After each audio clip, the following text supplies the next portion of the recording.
welcome to episode 281 of the Seahawkers podcast. I'm Brandan Schultz of the Military Seahawkers, joined by my good buddy and Montana Seahawker, Adam Emmert. Hey, it's nice to join you on a victory podcast, a playoff victory podcast.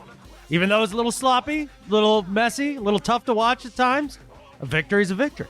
A victory is a victory. They come away with a 17-9 win over the Philadelphia Eagles. Twice in the same season, they finished with the same score. And it's kind of fitting that that number keeps coming up because the last time the Seahawks played the Green Bay Packers, the score was 17-9. And now they're playing the Green Bay Packers coming up next weekend. I didn't know that about the Packers. That is even odder because what a weird score. Like 17-9 is an odd score. You don't see that very often, let alone twice against the same team in the same year. I guess that's how you know that it wasn't a fluke that the Seahawks won against the Eagles, just because they've done it exactly the same way twice as far as the score is concerned. Yeah. The way the game unraveled a little bit, not exactly the same. It was definitely a different game. It was definitely a different game, and a big part of it, well, one, Carson Wentz wasn't in the game for very long, goes out with injury, ends up with a concussion early on in the game. We'll probably get into that with the Jadeveon Clowney hit, and that brought on Josh McCown, who does not turn over the football at all. So where the Seahawks really got a lot of turnovers in the last game with Carson Wentz giving up the ball, now they were forced to do it on their own. And luckily with Russell Wilson and DK Metcalf had 35 yards in that first game against the Eagles. And this game was the DK Metcalf show. Nice coming out party for the young man. And I mean, I think at this point is the time when we can really say, wow, what a draft pick. Like just so much better than all of us really, well, maybe not all of us really hoped for, but I think what we had hoped for, I mean, we'd hoped for something much lesser than this and would have been excited about that as like being a big contribution. And boy, he played yesterday like a true number one receiver in this league. That was unbelievably exciting to watch, and the way that Russell trusted him. Just kudos to him, man, and all the hard work he's put in and just kind of connecting with Russ and coming through as a rookie in the playoffs. I mean, most guys are hitting the rookie wall weeks before this. So just hats off to DK. And he's looking better than ever at this point in the season. Let's go back. Let's go through it. I do have some highlights to play from this game, courtesy of Steve Rabel, Seahawks Radio Network. And the way this game started off, you know, the Seahawks trying to run the ball. They did that against Dallas. They finished the day with 17 rushes with their running backs. They only get 19 yards. One of those plays was pretty significant that we're going to get into. But, you know, not a lot of running room for the running backs. And Travis Homer, what was it on? Like, I think his first carry of the game, he ends up putting it on the ground, fortunately able to recover it. But not a good day overall for Travis Homer, just 12 yards on 11 carries. Well, one thing that we've been talking about a little bit going down the stretch here is Pete Carroll and Brian Schottenheimer and their inability to adapt. And it's something that we saw at the end of last year. You brought up the Dallas game. Great example. We all were flummoxed by that, seeing that we couldn't run the ball at all, and yet wouldn't just turn it over to Russ when he was the only thing that was successful in that game offensively. And you saw them actually go ahead and focus on the passing game and rely on Russell, especially early on. I mean, really the run-pass ratio is kind of evened out closer towards the end of the game when they were just trying to run the clock out and just get the hell out of there with a win. And Russ really did. I mean, you said it was the DK Metcalf show in this game. I mean, it was the Russell Wilson show because that offensive line was an absolute dumpster fire yesterday, and Russ still managed to put on a show. And it's really, this was a playoff game that Russell Wilson basically won on his own. He did, and I think he accounted for like 95% of the yardage on the day, which, you know, that's what you expect. I know what I expected going into the playoffs, that if the Seahawks were going to go far in the playoffs, it was going to be on the back of Russell Wilson. So I'm glad to see the Seahawks putting it in his hands. And Tyler Lockett was a part of it too. It wasn't just Russell to DK, and it was Russell Wilson hitting Tyler Lockett early on in this game that helped move the sticks and pick up a 29-yard gain. Blitz coming. Russ, look out. Now he's going to slide left. Now he's going to throw it up over the top. Lockett, what a catch! No, couldn't keep his feet in bounds.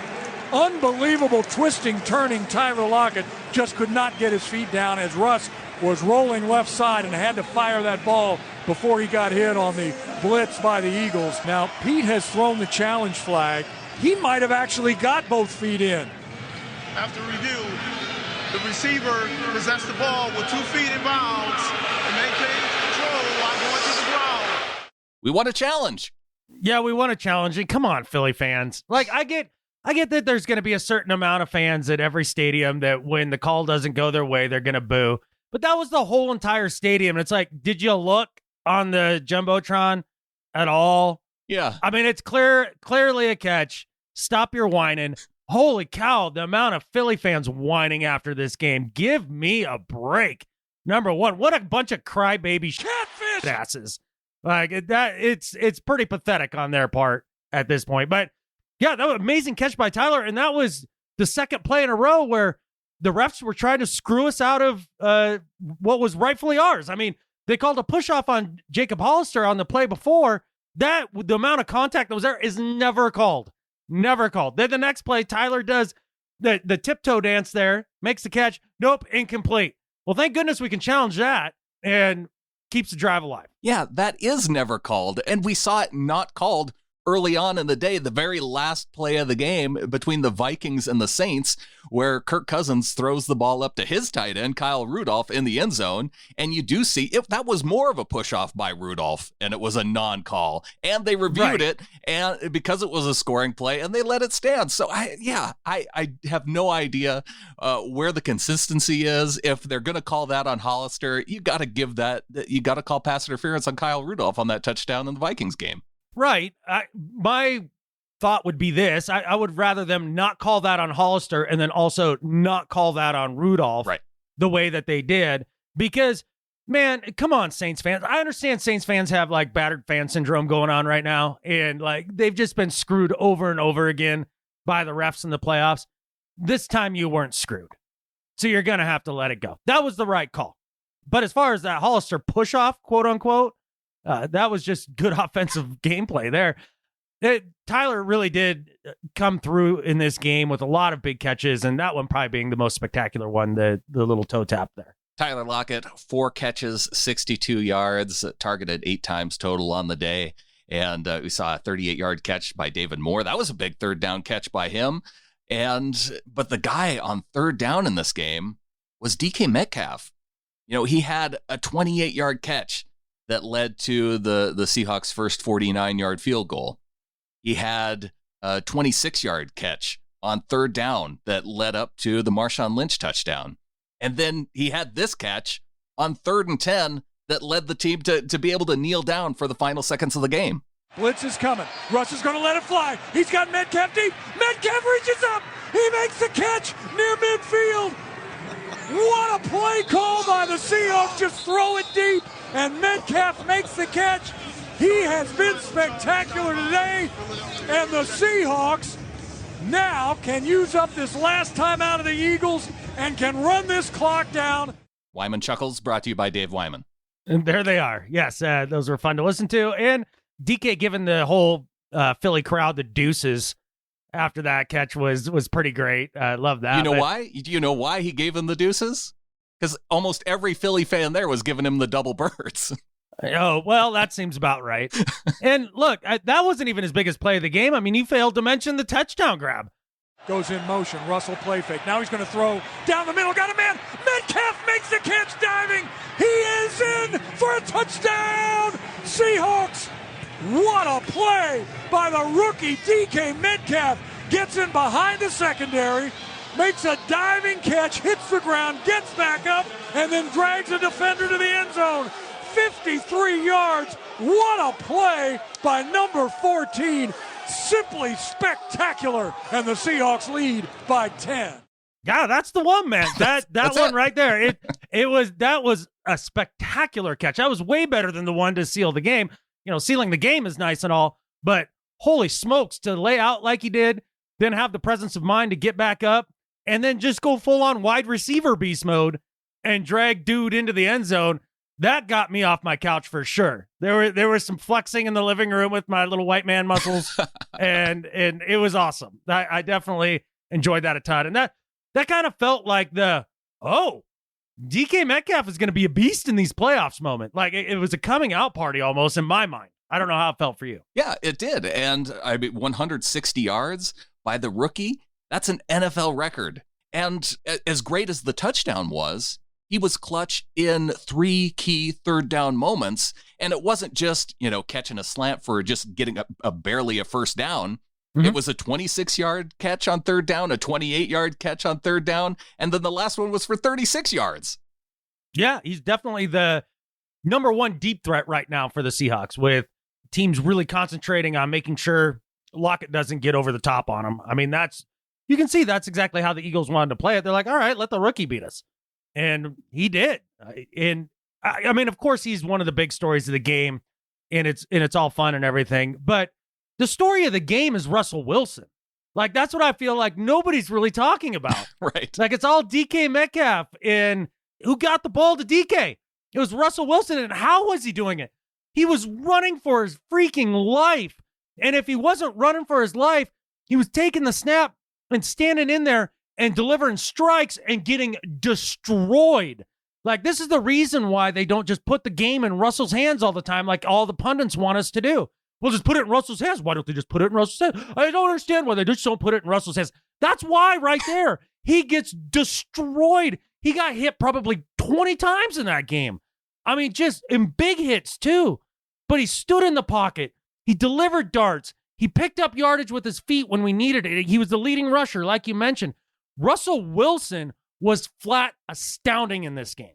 You know what? You bring up a good point, because it does feel like, I think that this is just expected from him at this point. And that's why he's not getting the credit. And DK Metcalf, him being a rookie, that's an unexpected thing from him. So the fact that Russell Wilson just went out and got it done and is getting almost no credit at all, I think it speaks exactly to that people just expect it from Russell this point. That's why, he should be the MVP of the league. He only got the 3 All-Pro votes for first team, so you expect he's probably not going to get the MVP, but this is why. This is an MVP-type performance, and it's why the Seahawks won the game.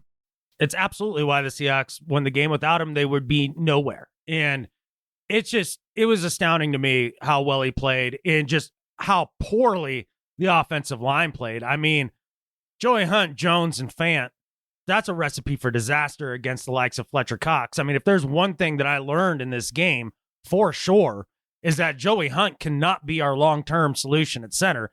I know he's probably not in the minds of John Schneider and everything, but by God, like, Fletcher Cox just mauled him all game. Yeah. He had no chance.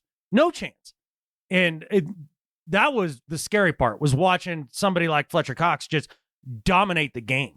Yeah, I don't know how they measure pressures and things in this game, because I'm looking at the pressure numbers from the playoffs, and it's showing that Russell Wilson only got hit twice. He got hit more than twice in this game. Where are you getting that number? I'm looking at the Pro Football Focus stats. Really? Did they watch it with blindfolds? It says the only 2 guys that allowed quarterback hits, one from Jacob Hollister, one from Joey Hunt. Both catfish. That can't be right. Yeah, I wish I would have gone through now and marked every time Russell Wilson hit the freaking deck. Yeah. But it was definitely more than twice. It was closer to 10 to 15. Well, especially when you consider the fact that he had, it was 9 rushes on the day, but that's with the 3. So he ran 6 times. Yeah. But he did a good job of getting down and not taking hits on those particular runs. When he was running. Yeah, when he was running. I'm talking about every time that he stood in the pocket and delivered and got crushed. Yeah, that can't be right. Those numbers can't be right. Yeah, immediate pressure at all times. I mean, hell, Fletcher Cox damn near took the handoff from Marshawn. And how about Marshawn Lynch? It's he did get stuffed in the backfield on that particular play, and he only finishes the day with 6 carries for 7 yards, but he got a touchdown, and the touchdown was spectacular. To the line of scrimmage, Marshawn Lynch in the backfield. He takes a handoff. He stops. He cuts back inside down to the. He's still in. He's in for a touchdown. Marshawn Lynch, touchdown Seahawks. He was stopped at the 1, spun out of a tackle, and kept those legs driving from 5 yards out. And beast mode helped the Seahawks extend the lead to 9-3. That was so vintage and so amazing to watch. I mean, that's why you have him here. Right now, what we need from Marshawn is a handful of those big, imposing plays in a game. I mean, I don't need him to carry it 25 times, right? Like, that's not why he's here. But give me 5 to 6 vintage beast mode plays. And he gave us at least 3. Yeah. The touchdown run, there was a swing pass to the left to where, and it wasn't a big gain. It was only like 5 or 6 yards, but Malcolm Jenkins came over to kind of finish him off, and Beast just stiff-armed him to the ground, just threw him to the ground one-handed. I think that one was LeBlanc, yeah. No, LeBlanc was on the right side on the screen pass, or it wasn't a screen pass, but flare pass to Marshawn, where he actually did gain significant yardage, and then he took LeBlanc and threw him on the ground like a rag doll, one-handed too. And then the beast mode run right there. I mean, those were 3 attitude plays, and it makes a big difference. And Jenkins got it again on that touchdown run, because that was, I see people giving some credit to Fluker. He was in there mixing it up, but it was Marshawn spinning out of the Malcolm Jenkins tackle and throwing him to the ground kind of in that pile. I wish it would have been a little bit clearer, but yeah, Malcolm Jenkins, he took a couple shots from Marshawn in this game. He sure did. And those are attitude plays, man. And that's what this team needs. That's what we needed, that energy from him. I mean, that's why the Cardinals game was so deflating. I mean, just seeing the team with no energy and then bringing him back for the Niners game, and you can see how it's infected everything. And it's just awesome. I noticed Pete Carroll saying that after 2 games now, Marshawn feeling really good and that he's ready for a full load, quote unquote. Right. I'm wondering, and I don't want to get ahead, like we can still talk about the Eagles game, but I just wanted to bring this up. Yeah. We talked a little bit about Marshawn coming back and what that could mean. And we were like, okay, Russ wins us a game. And then we go on the road somewhere. And then we have a vintage Marshawn Lynch beast mode where he tears everything up game. And then we end up in the NFC Championship game. And it's kind of setting up that way. Imagine going to Green Bay with Upati back at left guard. And there's also talk of Dwayne Brown being able to be back at left tackle. Yeah, Brock Heward on Twitter saying that he's calling it now that Brown's going to be back and playing in this game. That would be amazing. So think about the idea of the offensive line now being intact against a team that I don't believe is as good against the run as the Eagles. Yet I haven't looked it up or anything like that. They're nowhere near. No, they're, I think, even if you look at DVOA, they're in maybe the bottom 10 in the league, like right around 2022. Okay, there we go. And so you pair that with a Green Bay defense not great against the run, and Marshawn now having 2 games back, conditioning coming back, looking good, and Pete Carroll obviously very impressed with what he's seeing. It all kind of sets up for that big-time beast mode game in Lambeau, of all places, right? Yeah. And it's just kind of exciting. It's exciting, but is it worth it? Like, as a fan, is it worth it having to listen to all these references now to the Super Bowl and Super Bowl 49? I feel like we should be over it by now, but what Super Bowl? I can't help but hear and just the announcers are driving this point into the ground that Marshawn's back and going back to referencing the Super Bowl. What Super Bowl? 49. I don't know. I don't know what you're talking about. So, yeah. I mean, I think the announcers must be drunk. Is really what the problem is, because I don't remember any of that. But no, all I know is that he's back, he's ours again, and he looks like Marshawn. It all kind of sets up for a potential big game next week. But they weren't going to get it done this week on the ground, and that was blatantly obvious from the word jump. And I'm so glad that they put it in Russell's hands. And it really did have to do with the offensive line. When I saw that Mike Upati wasn't playing, I knew Brown wasn't going to play.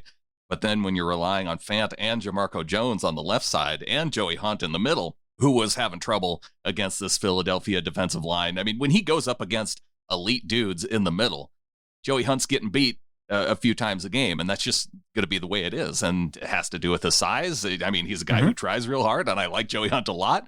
Good technique, tries hard. He's just not big. Yeah, and there's nothing that he can do about that. That's just the way he is. Fluker even had a couple tough plays. So, yeah, on the offensive line, it was Strugglesville.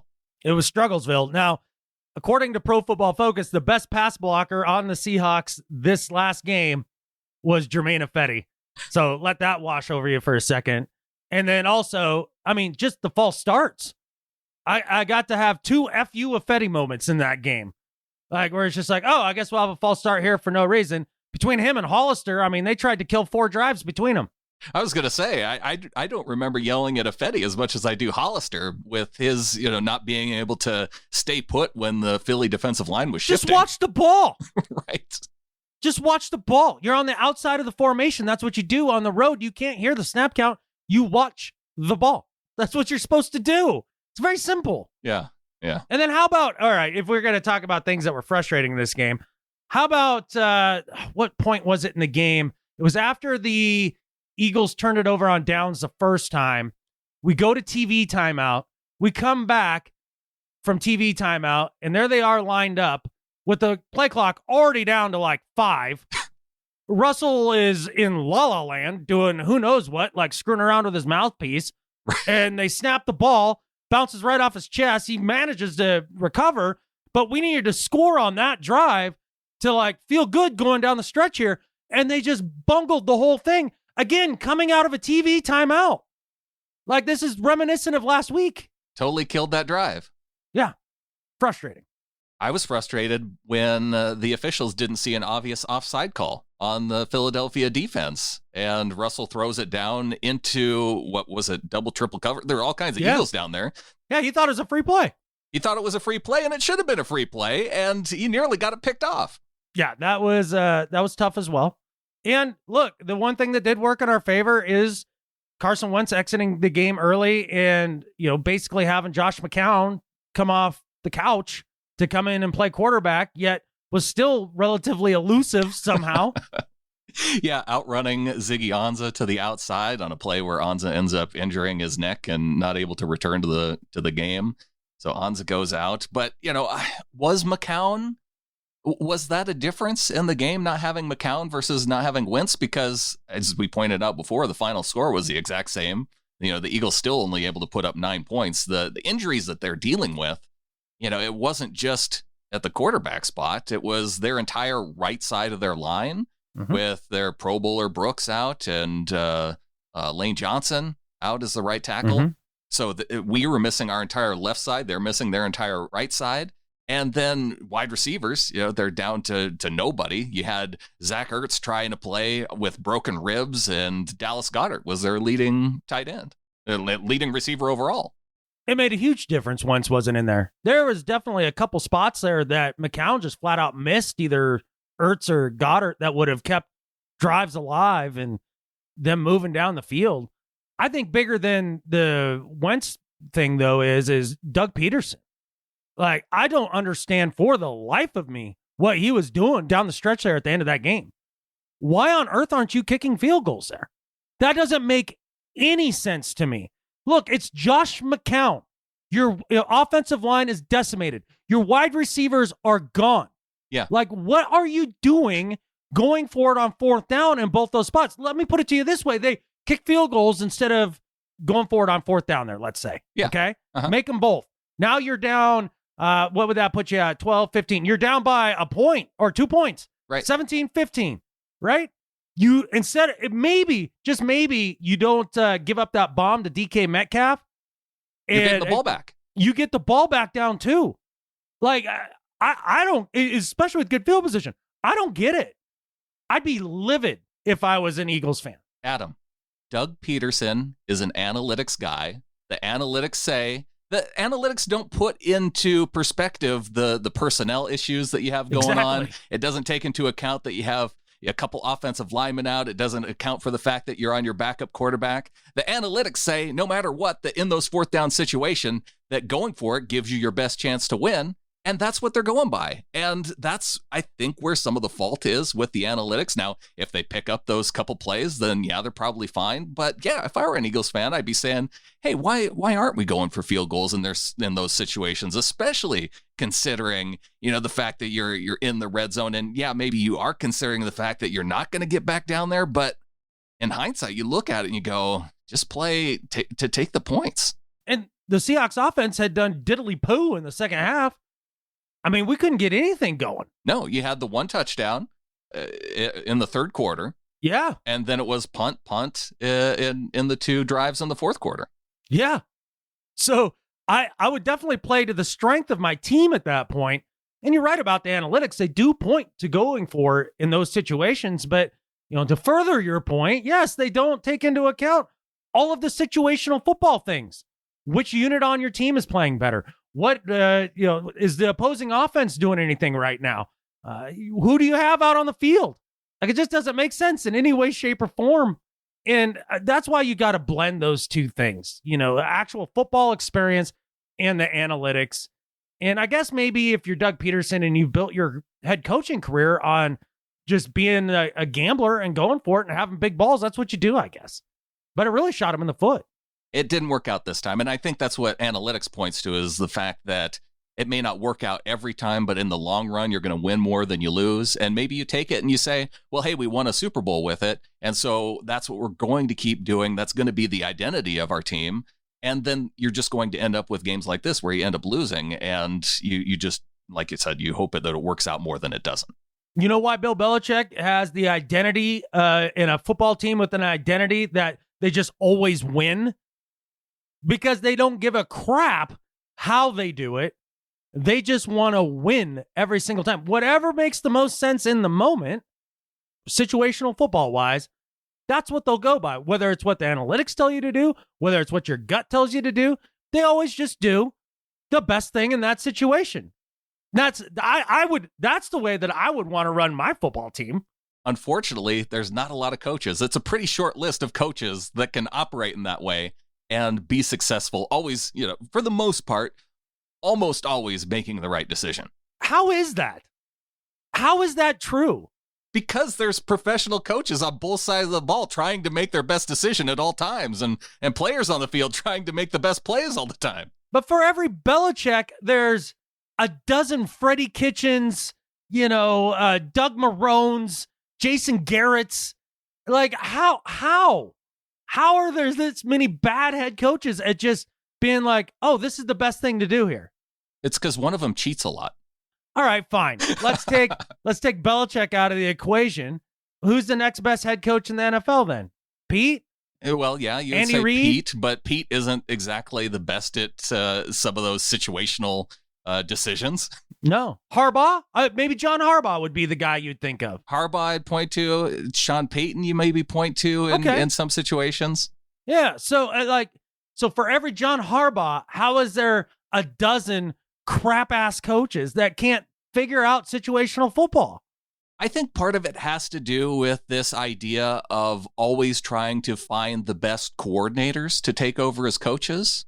And when you look at Harbaugh, he wasn't a coordinator. He was a coach. He was a special teams coach. Yeah. And I think the difference is teams should be looking for coaches rather than just hiring the guy who coordinates the best, because you see so many of coaches? They are. Okay. But they're in that position of offensive coordinator, defensive coordinator, because they can coordinate well. They've moved up the ranks and they can call plays well, and that's why they're in that particular position. But, maybe they aren't the best at managing the entire game. Yeah, do you think? But I don't know how you get experience with that apart from being the head coach. So I wonder, do you think just by being a defensive specialist more or an offensive specialist more, that when you do become head coach, you have more tunnel vision for that side of the football? Is that kind of the idea here? That's where my mind is kind of going. Okay. I mean, I'm not saying you're wrong. I was just trying to make sure I understood where you're coming from. Yeah. I think there's a valid point there.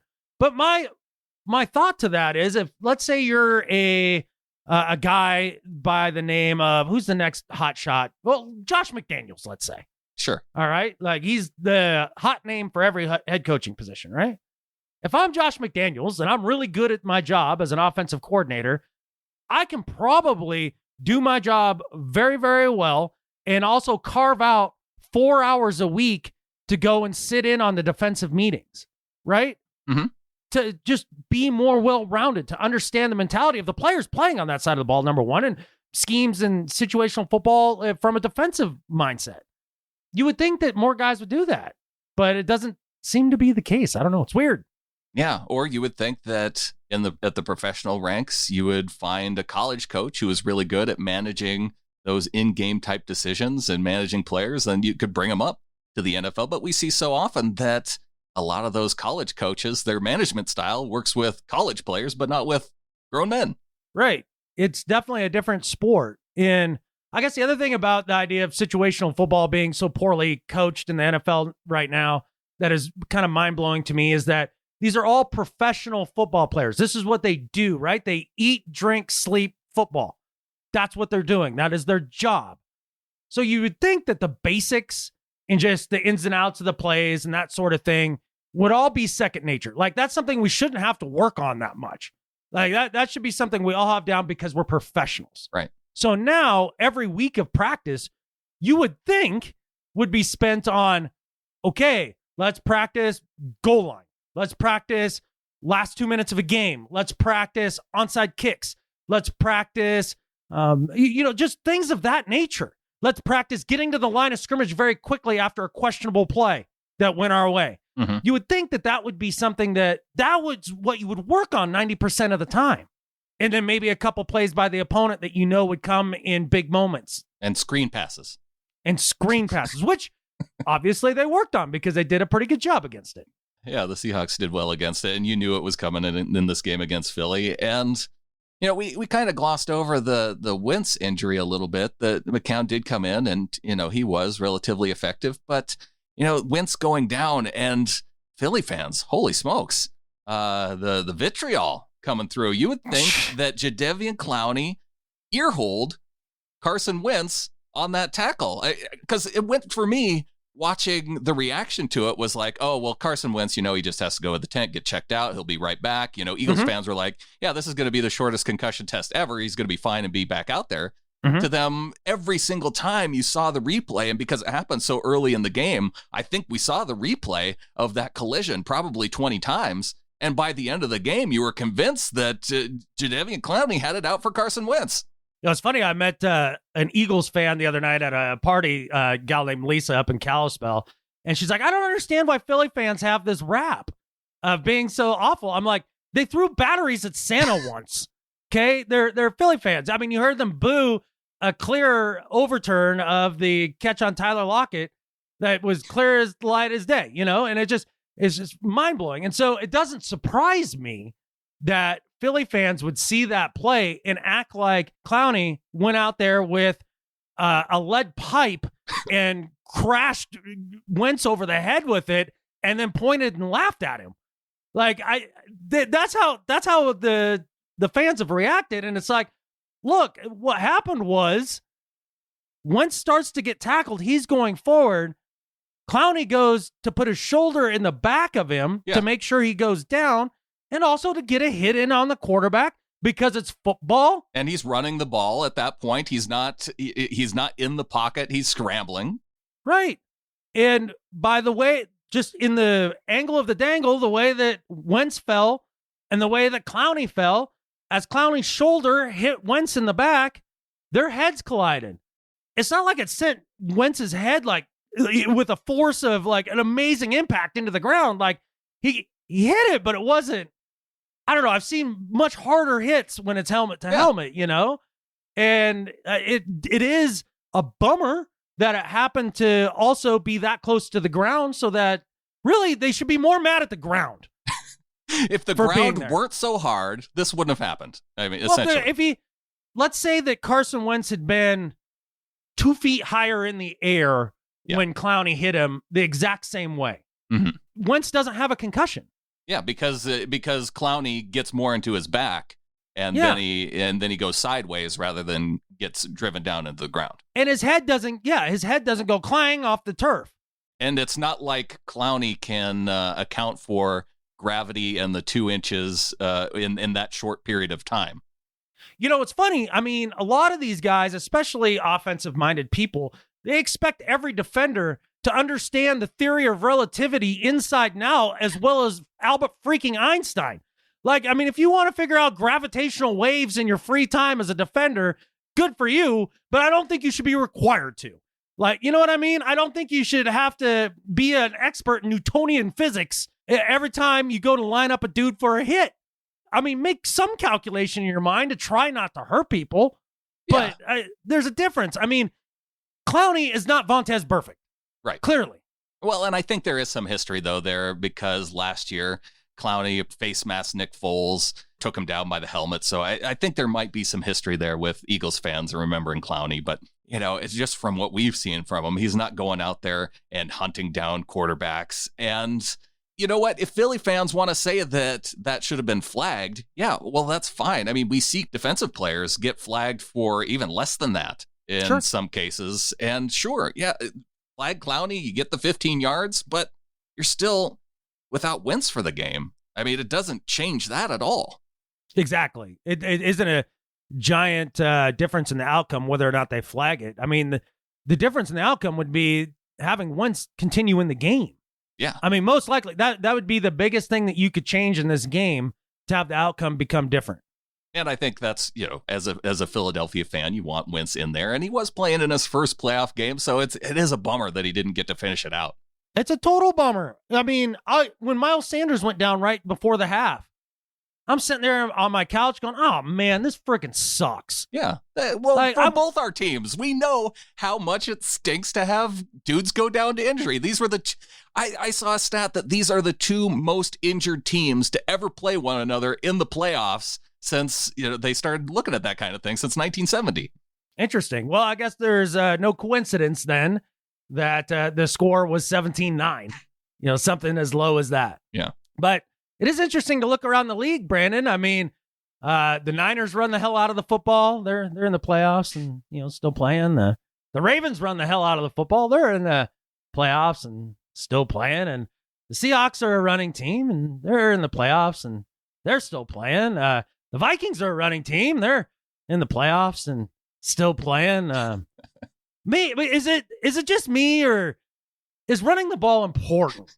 It kind of seems like the teams that are kind of good at it are here among the final 8 teams, but I think a part of it but too. The analytics say no.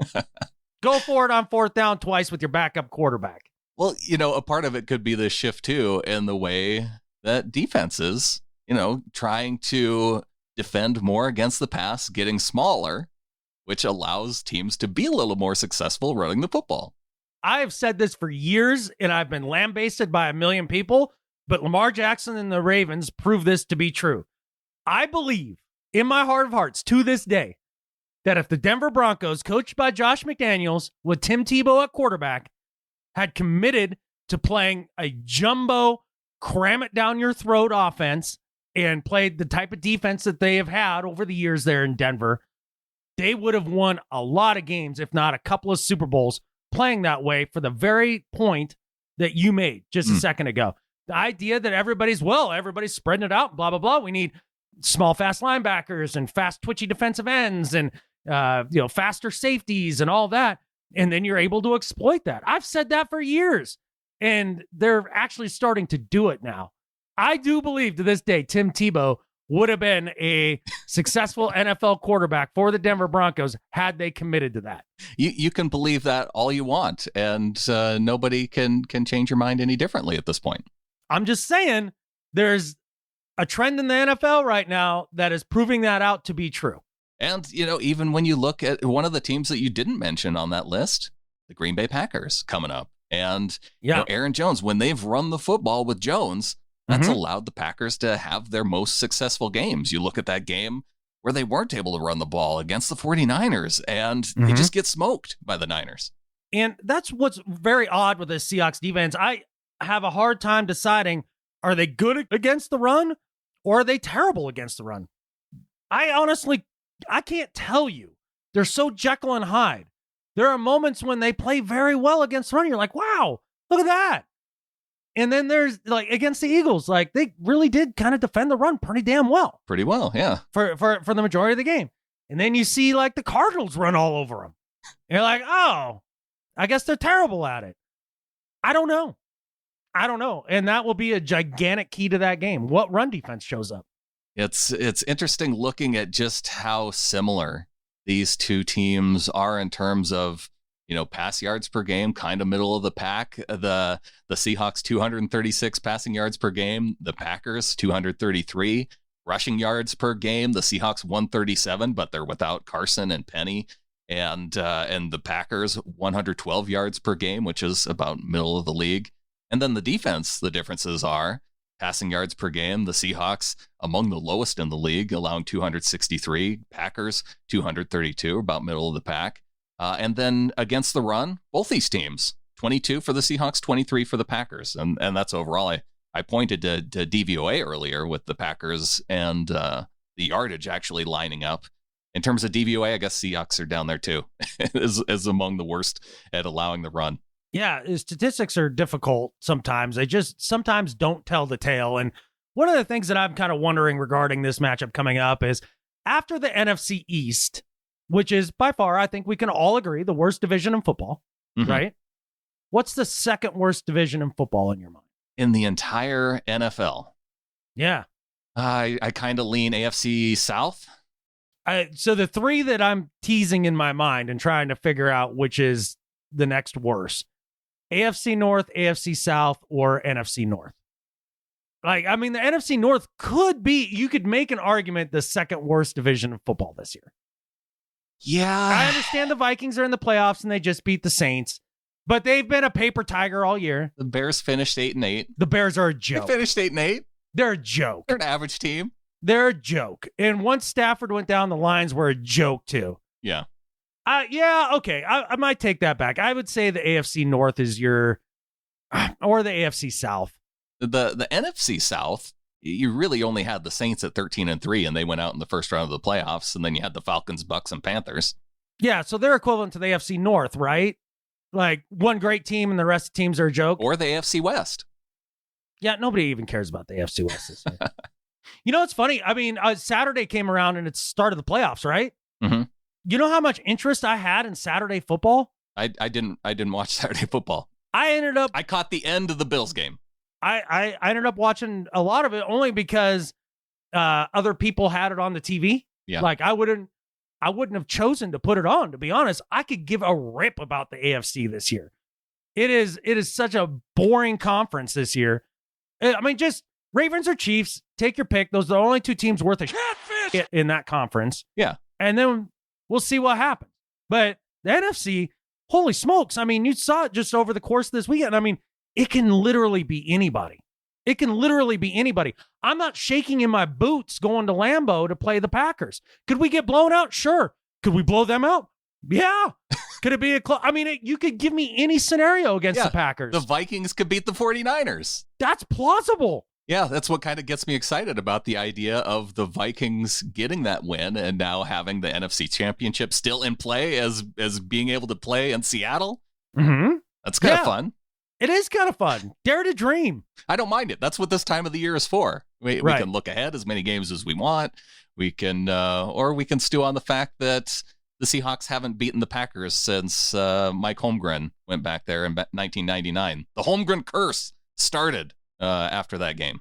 We haven't beat the Packers in the playoffs in Lambeau, or just in Lambeau since Holmgren?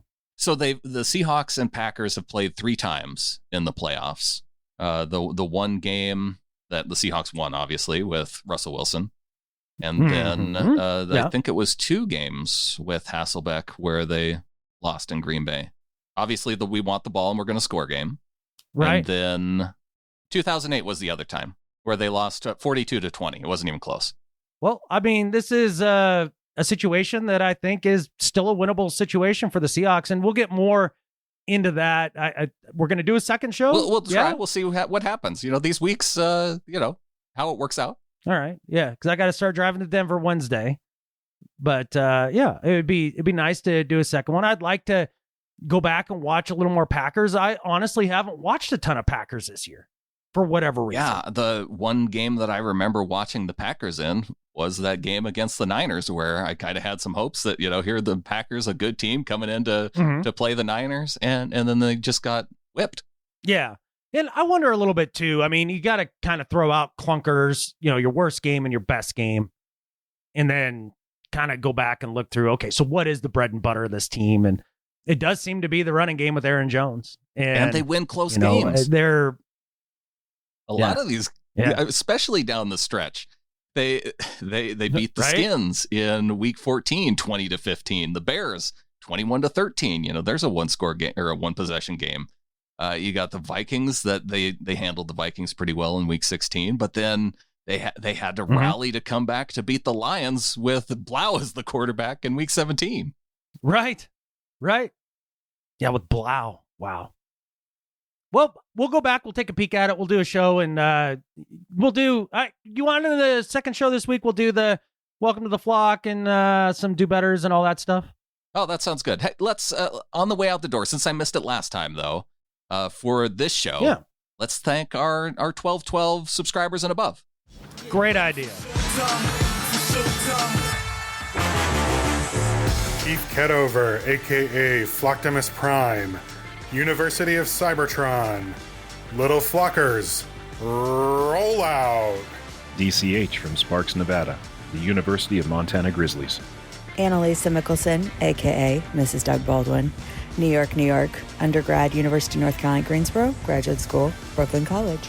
Eric Trench, rooting for the Seahawks out of Renton, Washington, graduated from Eastern Washington University. Gary Blum from Chappaqua, New York, and the University of Pennsylvania, your 2016 Pick'em League champion. Ron Pepper, UNLV Runnin' Rebels, San Francisco, California. Hong Kong! Hong Kong! Hong Kong! Kevin Stengen, Keene, Texas. Ella Esparza, Woodway, Texas, Yale University, and Sam Houston State, Eat 'em Up Cats. Lisa in Seattle. Vincent Parker, Emily Carr, University of Art Design, RN Collective. Samuel Gelber, NoHo, California. David Van Cleve, Camas, Washington, home of the Papermakers. Leo Jesse, Luleå, Sweden, from Luleå Eskimos and Vancouver, France. Paul from San Diego. Hector Delgadillo from Los Angeles, California. Jameson Holman from Murray, Utah, representing Mississippi State University. Hail State and go Hawks. Hey Seahawkers, my name is Garen Taylor. I live in one of the most beautiful places in the world, North Idaho. Hashtag on the Rose. Go Hawks. And thanks as well to those of you who haven't submitted your voice intros, starting with Ross in Eureka, California, Christina in Manassas, Virginia, Sven in Berlin, Deutschland, James in Linwood, Roe in Federal Way, Young in Anchorage, Becca in Manhattan Beach, California, Tim in Austin, Kathy in Eureka, California, Jared in Missoula, Joshua in Seven Oaks, England, Brandan in Huntersville, North Carolina, Christian in Bergen, Norway, Jonathan in Ridgefield, Thomas in the Bronx, Glenn in Sanford, Florida, Mitchell in Roseville, California, Keegan in Colorado Springs, Owen in Ashburn, Ireland, Jeffrey in Kansas City, Kari in Rochester, Jeff in Waddell, Arizona, Brian in Berlin, Connecticut, Tracy in Kaneohe, Hawaii, Eric in Seattle, Connie in Gothenburg, Sweden, Taylor in South Cle-Elum, Lisa in Kelowna, BC, Dean in the Greater Hawkdom, Arvin in Riverdale, Utah, Brian in the Greater Hawkdom, JC in Billericay, England, Scott in Bakersfield, California, Chris in Spokane, Eric in Clovis, California, Kevin in Sammamish, Bryson in Eltopia, Shannon in Florida, John in the Greater Hawkdom, Paul in Minneapolis, Seth in Tacoma, John in New York, Pepper in Greenville, South Carolina, Jake in Tukwila, Shoko in New York, Greg in Seattle, Ryan in Chatham, Kent, Ben in Wrexham, Wales, Jeremy in the Bronx, Joshua in Candor, New York, Kenneth in Hutto, Texas, DK, not that DK, in Ferndale, Washington, Paul in Boston, Mario in Pullman, Jeremy in Moses Lake, Cora in Ditters, Deutschland, Jeff in Monroe, Warren in Dundee, Oregon, Chris in Austin, Amy in Squim, Marcus in New South Wales, Australia, and lastly, Preston in Phoenix. Once again, a huge thanks to all of our $12 subscribers and above for coming in each and every month, helping make this show happen, keeping it ad-free, and if you want to get in the flock, you can do it at getintheflock.com. Always love doing these shout-outs each and every month and enjoying the Ring of Honor with all of the flock on Facebook, especially this time of year in the playoffs. Oh, for sure, man. You guys are the best, and we appreciate it a ton. All right, Adam. Well, more show later in the week if we can work out a good time for it. And I think with that, there's only one thing left to say. Go Hawks. Go Hawks.